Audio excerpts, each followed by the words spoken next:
जी, आज हमने बजट के ऊपर बोला और नगरोटा को मद्देनज़र रखते हुए बोला, क्योंकि हमारा जो फ़र्ज़ है वो नगरोटा परिवार का सबसे पहले है।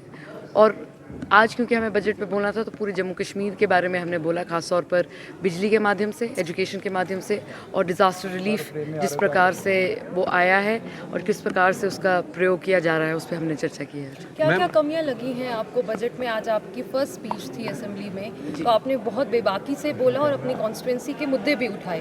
आपके मुताबिक क्या कमियां हैं बजट में? जी, वो तो मैंने आपने जिस प्रकार से सुना ही होगा, बजट की अपनी स्पीच में आउटलाइन कर दिया है। जिस प्रकार से मैंने कहा, power is an important aspect, और जिस प्रकार से बस सुविधा जो है ख़ास तौर पर पर्सन्स विद डिसेबिलिटी के लिए जो प्रतिक्रिया लाई जा रही है, मैं उसका बहुत हम प्रशंसा करते हैं कि ये होनी चाहिए ऐसी सुविधा।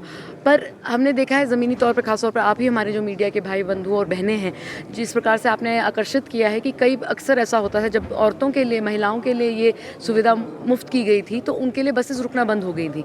तो आप सोचिए, इस मतलब सोचने में भी बड़ा दर्दनाक लगता है कि अगर कोई पर्सन विद डिसेबिलिटी सड़क पे खड़ा रहे और बस रुके ही ना उनके लिए, तो फिर वो क्या प्रतिक्रिया रहेगी अगर हम अनाउंस कर दें उसको ज़मीनी तौर पर उसका इम्प्लीमेंटेशन ना कराएं।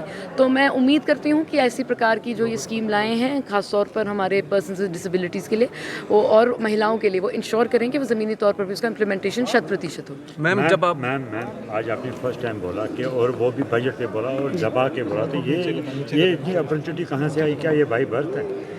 आपका बहुत बड़प्पन है। सबसे पहले श्रेय तो हम स्वर्गीय श्री देवेंद्र सिंह राणा साहब को देंगे, और शायद ये ज़्यादा चर्चा में नहीं है पर मेरा बैकग्राउंड इकोनॉमिक्स में है। मैंने economics graduate from the university of California Los Angeles and an exchange scholar at the London school of economics.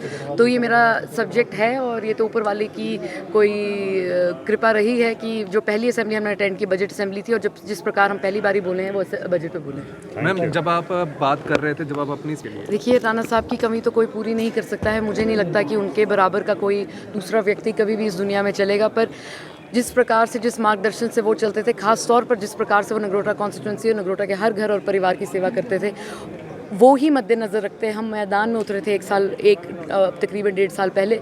और मैं उम्मीद करती हूँ कि नगरोटा के हर घर, हर व्यक्ति, हर परिवार से कि आज उनकी उम्मीदों पर हम खरे उतरे, और इसी प्रकार से अब जैसे ये सेशन आगे चलेगा और इसकी प्रतिक्रिया आगे चलेगी, हम और भी मुद्दे नगरोटा कॉन्स्टिट्यूंसी के उठाएंगे। मैम, जिस तरह से